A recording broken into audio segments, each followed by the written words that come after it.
Hello everyone, this is the programme Capital Ideas Live, and I'm the host, Mike Gibson. In this programme, we're going to continue to tell you about the work of our colleagues, the city journalists. Today, we're going to be guests of the famous programme Vesti-Moscow, and I'm sure it's going to be very interesting.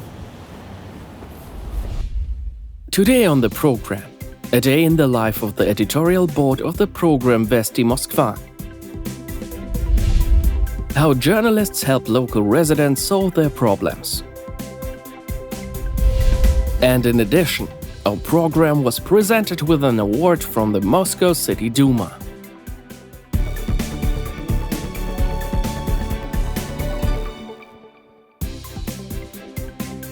On April the 20th, in the parade hall of the Moscow Parliamentary Centre, a formal awards ceremony was held for the representatives of the media who covered the activities of the Moscow City Parliament, or Duma as it's called in Russian, during 2022.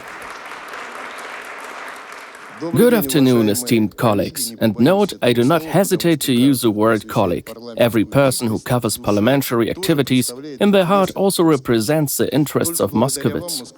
It is thanks to you that Muscovites learn about our work and the laws we adopt. I believe that parliamentary reporting is one of the most difficult jobs for any journalist. The Big Asia TV channel and our programme received awards in two categories: for creative approach and development of new information formats, and active coverage of projects and programs implemented at the initiative of the Moscow City Duma. In 2022, as part of the Capital Ideas Live series, an episode completely devoted to the Moscow City Duma's work was aired on the Big Asia TV channel, as well as a program about Yauza Park, whose reconstruction was initiated by Alexei Shapashnikov, chairman of the Moscow Parliament. A huge thanks for being so creative. It was truly a group effort. We have already produced 5 seasons of Capital Ideas Alive, broadcast on Big Asia TV and elsewhere. I want to say thank you very much in person to all the deputies of Moscow City Duma and the leadership of the city, so that we can boldly tell the whole world that we really do live in the best city on earth. And now that the time has come to turn to the east, I call on my colleagues to turn with us to Greater Asia, which is now more than Eurasia. Thank you.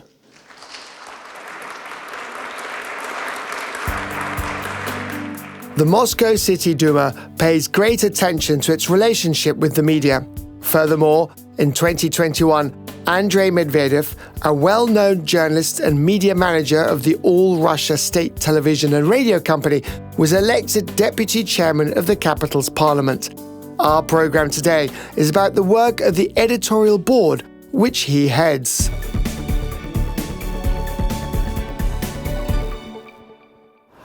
I'm now on the 5th street of the Yamsky Field, near the building where the federal TV channel Russia 1 is based. It is here that the main program about the capital's news is made, Vesti-Moscow. And now we together will find out how journalists and other employees of the VGTRK Media Holding are working on one of its main programs. The All-Russia State Television and Radio Company, VGTRK, was created in 1990, but the staff considers May the 13th, 1991 as the true date of its founding. On that day, at 5 p.m, the first episode of Vesti was aired on the then-named RTR television channel. Today, VGTRK is Russia's largest media holding, with television and radio channels broadcasting all over the world and its own media platform and news portal. Almost all of Russia's residents watch and listen to its programs every day. Vesti-Moskva has been one of the company's main news projects and has been covering the news of the Moscow metropolitan area since 2001. It is broadcast on the TV channel Russia 1 3 times a day, in the morning, afternoon and evening. We will continue the show on Vesti. Check it out later on our program. Andrei Medvedev, head of Vesti-Moskva, has been in journalism for more than 30 years. Since the beginning of his career, he's been involved in judicial reporting and has been a war correspondent in many hotspots. He joined the All-Russia State Television and Radio Broadcasting Company in 2001. In addition to the Vesti-Moskva program, which he took over in 2014, Andrei works as Deputy Director of Vesti News Programs and Chief Editor of the United Editorial Office of several radio stations. Hi, Andrei. How do you do? It's a pleasure to meet you. How do you produce news about the city? The peculiarity is that, actually before 2001, when the program Vesti-Moskva went on the air, there was no city news format on the main state channel at all. So at the start, the leadership prior to me were focused on Western standards and on what people who lived in Moscow wanted to see on air, what was important to them. I'm deeply confident in our programming, not because I am the head of this program, but because I'm strongly convinced that there is nothing more interesting than urban news. Look, Moscow and the greater metropolitan area, that's 20 million people. 20 million people is a huge population. There is always something going on here. It's extremely important for people to know what's going on in the place where they live. And yes, the big stories about how two politicians met and discussed the fate of the world, that's important. But I think it's also important to share stories like how some conman with forged documents tried to take some woman's apartment and journalists prevented him from doing it. I think this is more important for the citizens.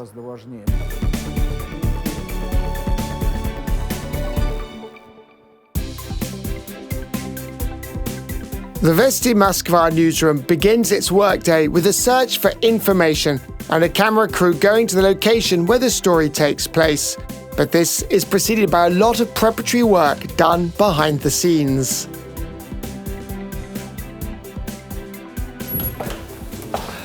Any location shoot starts with organization. The producers here are responsible for this. Yulia, hi. Hi. Can you tell me, please, how do you properly organize a shoot?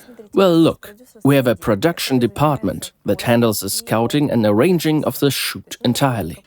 That is, we find a particular theme, select speakers and locations, and devise interesting episodes. And then we make it into the story you see on the air. Are there any industry secrets that producers use to persuade interviewees? Well, it seems to me that every producer has his own or her own secrets of persuasion. But really in dialogue, when you talk to a person, you understand what strings you need to pull in order to get the shot you need. Once the producers have agreed to shoot a new story with the characters, information about this is passed on to the correspondent, as well as to another very important service in the work of any television company, known simply as coordination. The cameramen have a room where they wait before going to shooting, and nearby there is coordination, where the film crews are organized.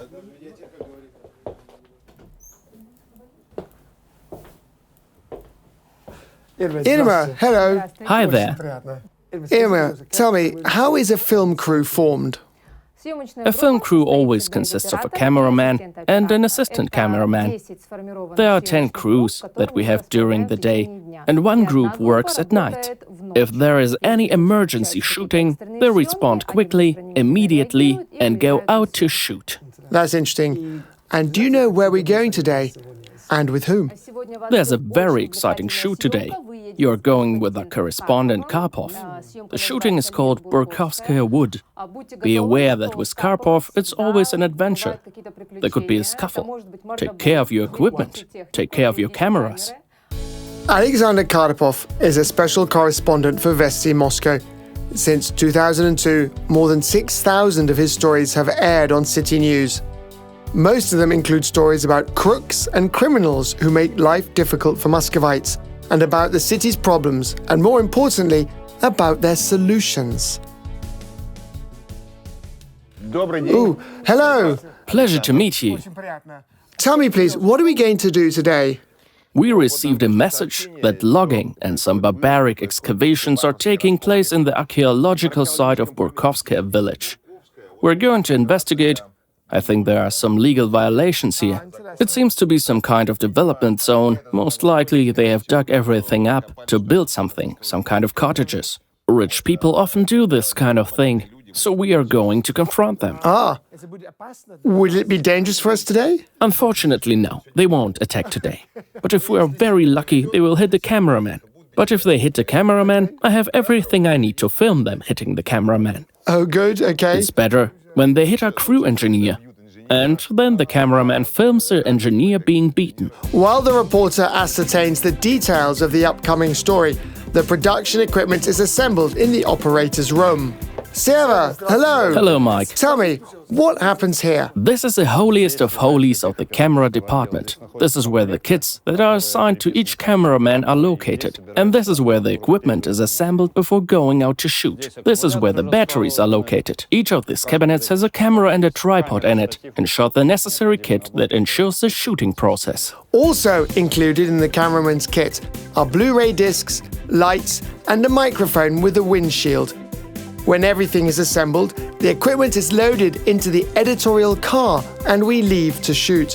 On the way, the journalist usually develops a plan of work, and on the way back has time to listen to the interviews recorded on site and even prepare the basis for future stories.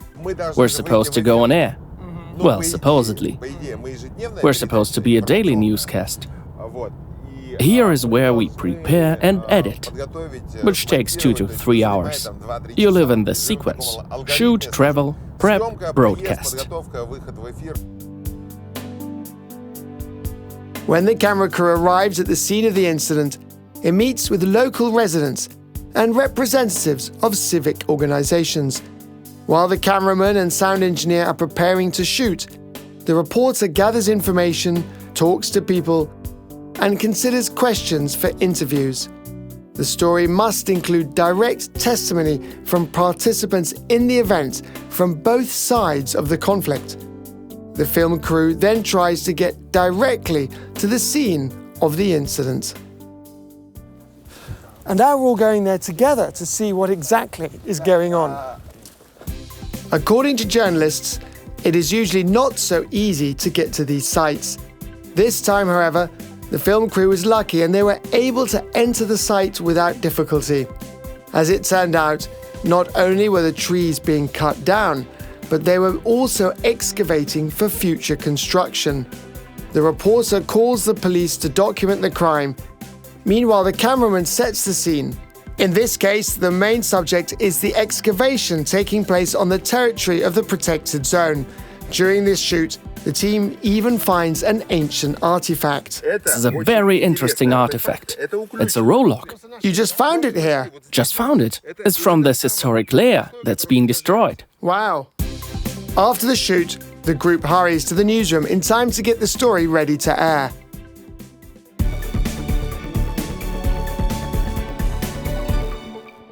We went to an archaeologist with this finding that we made with that rowlock, and the archaeologist said that it was a very unusual shape and that it might be from the 12th century, meaning that it might be 800 years old or even older. We didn't even expect that. And when should the text be ready? From now, literally 2 or 3 hours. We are already editing it and we'll put it on the air right away. And what is your favorite part of the job? With the real human stories, if someone has been cheated, if we manage to help someone, that's probably our most important function. I'm sure all my staff, as it so happens, the Vesti-Moskva staff, are not indifferent people. They are people with empathy. They are people who do stories not just because they are interesting. They sometimes say, look, the story will be bad, it will not be the best coverage. But let's use this report to help people. Let's try to form some kind of public opinion around this situation. And I think that this empathy, this healthy level of overreaction, is what distinguishes a true reporter.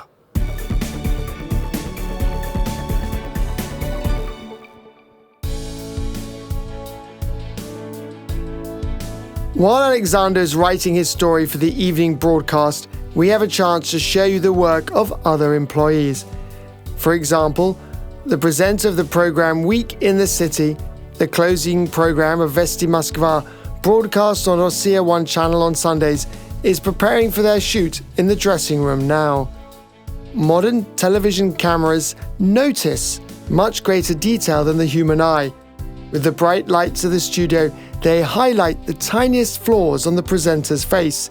Makeup helps to mask any blemishes and ensures the skin does not appear shiny. The process for men usually takes about 10 minutes. Then the host goes to the on-air studio. Only TV employees are allowed in there.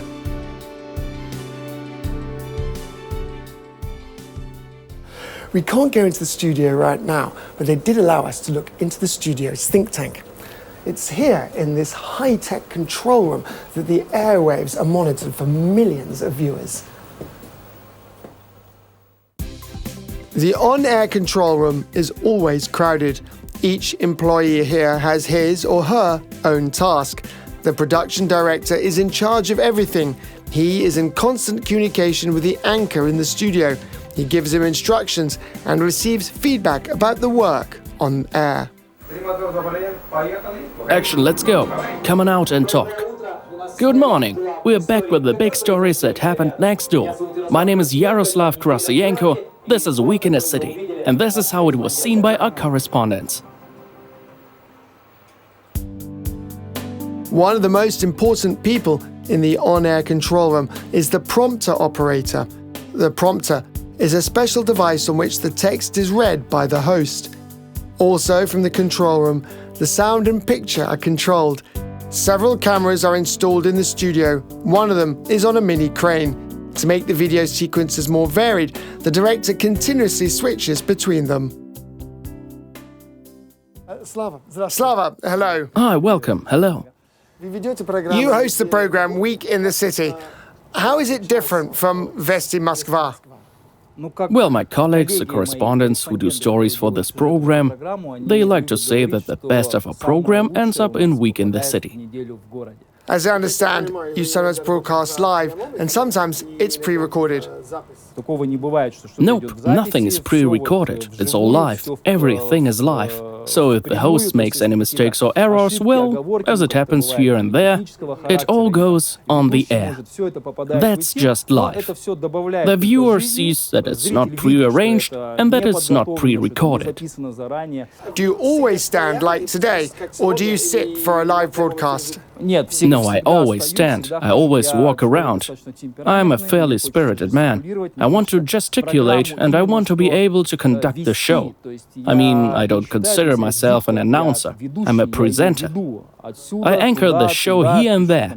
I write texts and play with intonations and emotions and put accents on them. And it's impossible to do all this sitting down. Could you tell me, why do you have a piece of paper in your hand? Let's take the paper thing as an example. For some reason, some directors think that when you have this folder in your hands, it immediately gives you a conservative, serious look. But really, in the big picture, you don't need that. All the text is on the prompter. I can see it on the screen in front of me. I mean, you might need some of these papers if the prompter breaks down and stops working. But fortunately, this has never happened in my tenure. But maybe it's happened to someone else. The correspondent is not the only one responsible for each story in the program. The editor-in-chief always has the final say. She reads every text and gives the go-ahead for the information to be broadcast. Could you tell me how you check the text? Very carefully. It's a big responsibility. An audience of millions is watching the show on a channel. A correspondent writes texts after listening to the material you shoot, and the time span is not long. So you have to fit everything in somehow. You make it all fit together in that window, and at the same time you have to fully cover the subject. That's why I sit down and start looking to see if everything is there. If all the right speakers are there, if all the participants in the conflict are there, so that the viewer gets a complete picture of what the story is about, so that in those 3 minutes I can tell the story, the background, and so that it is interesting and not boring. What happens to the text after you finish it? After I do, the correspondent takes a text, a printed sheet of paper, goes to the editing room, it's copy-edited, and then goes to the editor. And then they edit it. And then it goes on the air. In the meantime, our script is ready, and the editor has checked it. The next step is the dubbing. Rolling? Yeah. The police were called. The foreman had no work permit. The Korolev administration confirmed cutting down century-old linden trees is illegal. When all the components of the plot are ready, the editing begins. Our program is in the final stages of preparation. We have only 1 hour until it has to be on air. Pressure. The correspondent also takes part in the editing and helps the director assemble the episode. Disc 108-210. Timecode 2412. This is where the discovery was made. One of the most critical stages of preparing a program for broadcast is its layout. That is, the choice of the sequence in which stories appear within the program. We have the layout of our broadcast, where each piece stands one after the other. My job is to make sure that every video and every story is in place at exactly the right time. Sometimes, of course, it happens that the story does not reach its place due to various technical reasons, and then the chief editor and the producer have to swap stories during a broadcast. That is, let's say, the first or second story does not make it on. So then the third story is picked up instead of the second. And while the third story is running, this one, all our work is actually brought to the end. And the story comes out, well, just a little bit later. So Alexander Karpov's report is done and successfully aired. We hope that the problem it was dedicated to will be successfully resolved. The Moscow region's prosecutor's office organized a check in connection with the publication in the media of information about illegal construction and cutting down of trees on the territory of the archaeological heritage site Selishe-Burkovskaya 1. However, the work destroying our history has not been stopped. Alexander Karpov, Vsevolod Savichev, Innocenty Bespalov, Vesti. It seems to me that it happens all over the world, that a journalist influences an official when he has a way to push him to make or not to make a decision. This is normal. And it's also normal at the city level when, say, when a person is faced with an unfair situation. He comes to an official, but the official has no time. He does not solve the problem or says, I will solve it tomorrow, but the person needs it done today. And then the press gets involved. Who wants to have a bad reputation? Who wants to have a tarnished public persona? Probably no one. So sometimes decisions are made quickly, before our story has come out, and sometimes after the story has come out. How is the city of Moscow changing, and how has it changed? I will not say that the best thing that has happened to Moscow is Sergei Sobyanin. I'm absolutely serious, not because I work in state news, but because I think so. Anybody who was in Moscow before Sobyanin and hasn't been there since would definitely not just be amazed, they'd be shocked. And the way the urban transport system is built, the metro stations that have appeared, and the fact that the former industrial railroad has now become a passenger ring with overground metro lines and other projects. What the parks have become, what the playgrounds have become, just regular playgrounds, what it looks like now, it's all changed. And it's evident that this is not a one-year task. And so once a person, when he came to power, thought, I will make this like a kind of business project. When I create a pleasant atmosphere here, a comfortable environment, the new investors will come to Moscow. From the west, from the east, it doesn't matter. They will come.